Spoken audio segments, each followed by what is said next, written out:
नमस्कार. राम राम मंडळी. राम राम. म्हणलं होतं का नाही तुमच्या गावात येणार म्हणून? म्हणलं होतं का नाही? म्हणले होते. तुमच्या गावाचं नाव मालेगाव मालेगाव आहे. हाय आहे का नाही मंडळी? म्हणलं होतं बघा मी तुमच्या गावात येणार म्हणून, आणि आता आलोय ह्या गावामध्ये. या गावाचं नाव आहे मालेगाव. नांदेड जिल्ह्यातलं गाव आहे. बरं, ह्या मंडळी सगळी इथं पारावर जमले ते आहे का नाही. सकाळ आहे, थोडं ऊन बी कवळं आहे, थंडीत थोडे ऊन शेकायला लागले ते. बरं, आपण या मंडळीकडनं जाणून घेऊया त्यांच्या समस्या काय, अडी अडचणी काय त्या, आहे का नाही. काय बाबा नाव तुमचं? हिरामन रामजी इंगोले. इंगोले. इथलेच का गावात आपल्या? किती एकर जमीन? हा, ते 3.5 एकर. 3.5 एकर. पिकलंय का? बरं, काहीच नाही. का हो? का पाणी नाही, दुष्काळ आहे. काय लावलं होतं मग? ऊस गेला. हा. आता गव्हाला पाणी पुरवून झाले. कसा मिळाला भाव उसाला? उसाला नाही बरोबर मिळाला. काय तर मिळाला असेल. हा, 1900 1800. भागलं का तेवढं? आता काय भागते.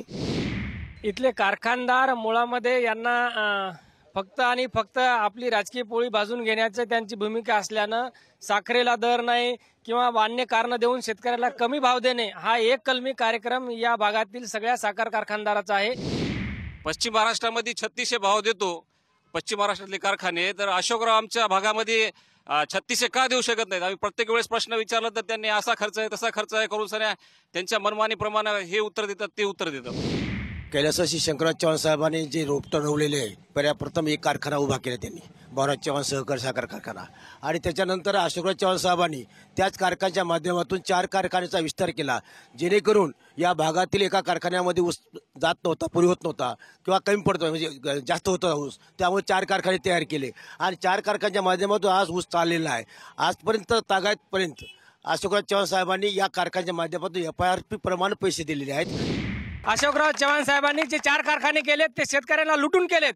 शेतकऱ्यांना वाटून करणं अपेक्षित असताना आज 2650 रुपये भावराव कारखान्याची FRP आहे. महाराष्ट्रातले हे प्रमुख विरोधी पक्षनेते आहेत, यांनी किती भाव दिला यावर्षी? 1800 रुपये. चव्हाण साहेब आहेत आज मालेगावला पाणी येते साहेब. चव्हाण साहेब आज मालेगावात रस्ते आहेत. पूर्ण अडचणी चव्हाण साहेबांमुळे सॉल्व्ह होतात आमच्या मालेगावच्या.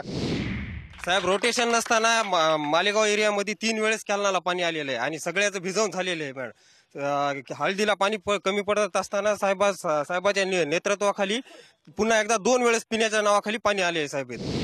पुण्या साहेबामुळं वगैरे कोणामुळं पाणी आलं नाही. जसा कारखान्याचा आपला कॅनलवाल्याचा जसा GR ठरलेला होता, आमचं धरण जर भरलेलं नसलं तर इसापूरचं आम्हाला 3 रोटेशन देण्याचा GR आहे आणि त्या GRच्या आमच्या शेतकऱ्याच्या हक्कानुसार आम्हाला पाणी मिळाले. 1982 साली आपल्या इथं पाणी पुरवठा योजनेची टाकी झालेली आहे. आतापर्यंत साहेबांनी इथं पाणी पुरवठ्याची मोठी योजना आणलेली नाही. प्रत्येकाला घरामध्ये नळाला पाणी आज मिळत नाही. 50 वर्षापासून याचं एकच राजकारण चालले, कारखाना आणि धरणाचं पाणी. धरणाच्या पाण्यावर 50 वर्ष झाले लोक मतदान मागायले. 12 वर्ष झालं गावाला धरणाचं पाणी येईन झाले. मला काय म्हणायचं, शेतकऱ्याच्या दुसऱ्या अडचणी भरपूर आहेत. हमी भाव आहे, कर्जमाफी सफल झाली नाही, अर्ध्या लोक बसले अर्धे बसले नाही. बाकी विषयावर अजून तेच प्रश्न आणि ते नेते तेच गाजवायचे. आम्ही पाणी आणलं, कारखाना असा कारखाना तसा. शेतकऱ्याचे खरे मुद्दे दुसरेच राहिलेत. 50 वर्ष झाले पाण्याच्या जोरात मतदान द्यायचं का?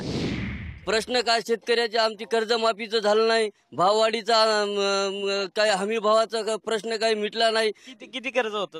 माझ्यावर 1,35,000 रुपये SBI बँकेचं कर्ज होतं. 1.5 लाखापर्यंत देणार होते. त्याच्यात काही बसलो नाही आपण, चालू बाकी मध्ये आहेत म्हणाले. तर आमच्या कर्जमाफीच्या समस्या आहेत साहेब. चालू बाकीवाल्याला 1 रुपया भेटला नाही. निवळ थकबाकीवाला चोराच्या हात भरले यामध्ये. कर्जमाफी तर झालेलीच आहे, टप्प्याटप्प्याने कर्जमाफी चाललेली आहे. आता यांची चालू बाकी आहे, यांना 25% त्यांच्या खात्यावर जमा होतील ना पैसे. संपलं ना राजकारण. 5 वर्ष झाले ना तुमच्या. आता कधी करणार आहे तुम्ही? असं सांगताय. पहिलेपासून तुम्ही लोकांना बनवायचे धंदे सगळे तुमचे भाजपवाल्याचे. मोदी सरकारनं जी 6,000ची घोषणा केलेली आहे, तर त्याचा पर डे जर लावला तर 18 रुपये रोज होते. आता शेतकरी रोजदार तर 250 रुपये रोजानं यायला, तर 18 रुपये रोजानं काय होईल या शेतकऱ्याचं? मुळात 6,000 काय होणार आहे शेतकऱ्याचं? येणं शेतकऱ्याला यायला जर खरीच शेतकऱ्याची मदत करायची असली, वीज बिल मोफत द्यायला पाहिजे. त्यानं 95% ठिबक सिंचनावर सबसिडी द्यायला पाहिजे. या पंतप्रधान मोदींना 900 रुपयाला गॅस दिला, गरीबाला 100 रुपयाला देतो म्हणलाय. पण गरीबांना इरबल काम करायचं, का कुठून गॅस भरून आणायचं त्यानं? 18 रुपयामध्ये गॅस भरून येते का मोदीला? आम्हाला 6,000 रुपयाचं थोटांड आश्वासन नको आम्हाला. आमच्या सोयाबीनला हळदीला भाव द्या आम्हाला. आम्ही घाम घालायला तयार हो. हे मोदी सरकार माफीची आम्हाला गरज नाही, भाव पाहिजे. सरकार पुढे कोण्या शेतकऱ्यांना हात पसरले आतापासून 1000-2000 यायला नुसते त्यानं आश्वासनं दिले, आश्वासनं त्याच्यानं पुरे झाले नाहीत. त्यालाच घराकडे जाय म्हणाव आणि आम्हाला करू दे म्हणा कारभार आमचा, आम्ही सांभाळतो. मंडळी बघा, आता का नाही मी मालेगावात होतो आहे का ना. आता पुढचा टप्पा तुमच्या गावातला आहे, कारण मी आहे सामान्य माणूस. सामान्य माणूस म्हणजे कॉमन मॅन, आणि तुम्ही बी सामान्य जनता म्हणजे तुम्ही बी कॉमन मॅन. बरं, तुमच्या अडी अडचणी जाणून घ्यायला तुमच्या गावात यायला लागलोय. पुढचा टप्पा तुमच्याच गावातला आहे बघा, आलोच बघा.